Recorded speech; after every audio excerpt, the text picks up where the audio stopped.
I now ask unanimous consent to discharge the Subcommittee on Workforce, United States Postal Service, and Labor Policy from consideration as necessary and to favorably report to the House a committee report entitled The Citizen's Guide to Using the Freedom of Information Act and the Privacy Act of 1974 to Request Government Records.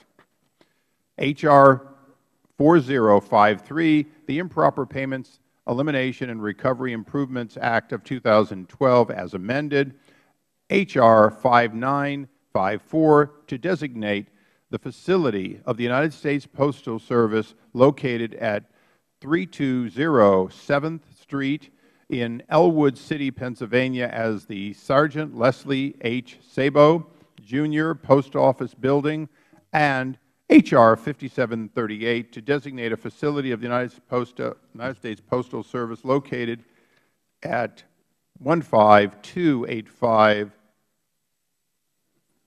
Samohan Drive in Macomb, Michigan, as the Lance Corporal Anthony A. Delicio Clinton Macomb Carrier Annex.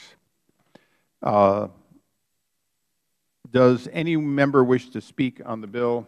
Now recognize the ranking member. Mr. Chairman, I want to associate myself with your words. I support these bills, and I would agree to a unanimous consent. Any other member wish to speak? Members may have 5 legislative days in which to submit statements on these bills. Does the gentleman from New York seek recognition? I do, Mr. Chairman. The gentleman is recognized. I'm pleased to be a House sponsor on the Improper Payment Elimination Recovery Improvement Act of 2012. Along with Chairman Platts, of course, and Mr. Connolly and Mr. Cooper and others, this legislation will help save millions of taxpayers' dollars by requiring Federal agencies to ramp up their efforts to identify and prevent and recover payment error and waste within Federal spending. I commend Senator Carper for the stewardship that he and his committee has provided in crafting, then passing the companion legislation in the Senate. I also want to thank my colleagues on both sides of the aisle for recognizing the necessity of the legislation to reduce the deficit by curbing waste and abuse of tax dollars throughout government agencies. The serious physical challenges facing the Federal Government demand that agencies do everything they can to operate as efficiently as possible. In FY 2011, improper payments represented $115 billion of misdirected or wasted taxpayers' dollars, because every Federal dollar that is wasted or lost to improper payments is a dollar that cannot be used for necessary government services. Ensuring that improper payments are avoided is of particular concern this time. H.R. 4053 requires the Director of the Office of Management and Budget to take on an active role in identifying a list of high-priority Federal programs for greater levels of oversight and review of improper payments every year. Federal agencies will also have to be more aggressive in reviewing eligibility before making payments and awards. H.R. 4053 establishes Do Not Pay initiative. The initiatives will consist of a Do Not Pay database, which will include a central comprehensive list of companies and entities that are no longer allowed to do work with the Federal Government because of a fraud conviction or for some other reason.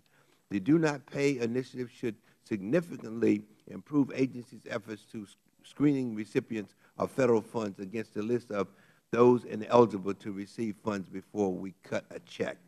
Finally, Mr. Chairman, I want to thank you and, of course, the ranking member for your support in this as well. 4053 would establish a series of recovery audit contracts to ensure that agencies actually recover overpayments. In the last 2 years, we have witnessed recoveries of over $2 billion of improperly spent taxpayers' dollars through this program. Its expansion is critical. Let me conclude by noting that this committee is charged with the duty of making sure that the scarce resources we put into the Federal programs are well spent. H.R. 4053 gives the additional tools to put our fiscal house back in order. It is the right thing to do on behalf of the taxpayers. Mr. Chairman, I thank you again and your staff and, of course, the ranking member for your support. Would the gentleman yield? I'd be delighted to yield to the chairman. Mr. Chairman, Thank you. for the years that you and I have worked together, it is fitting that H.R. 4053 be one of perhaps your last bill. You have worked so hard to try to stop waste, fraud, and abuse in government.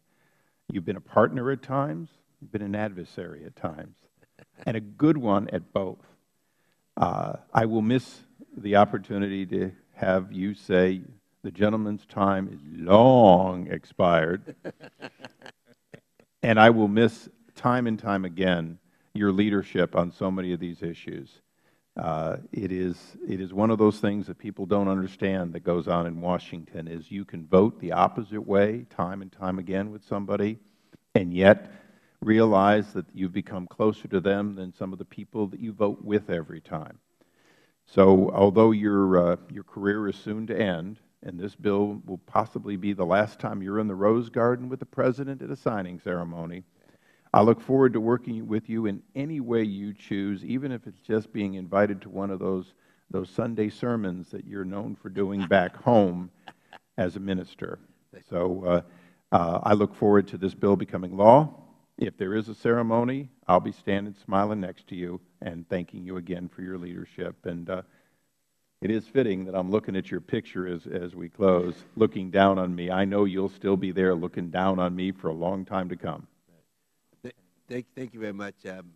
Chairman. I really appreciate your kind words. And again, it has been a pleasure working with you.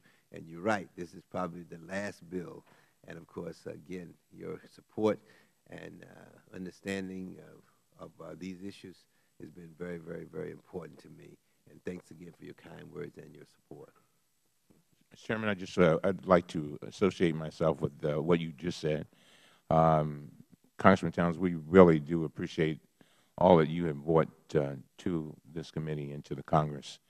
You know, I don't know how I'm going to feel when it comes time for me to walk out that door for the last time, but you know, I'm sure you have sad feelings, and then listening to you, you have some happy feelings too. But I just want to thank you for putting your imprint on this body, and so just thank you so much. And since it's being our last meeting, Mr. Chairman, I also want to take a moment to thank the staff, both staffs. I know folks work very, very hard, sometimes unseen, unnoticed, unappreciated, and they think unapplauded. But I want to thank both staffs for the hard work, and may God bless. Thank you. Seeing no other speakers, as to all of the bills for unanimous consent, without objection, it is so ordered, and the committee stands in adjournment.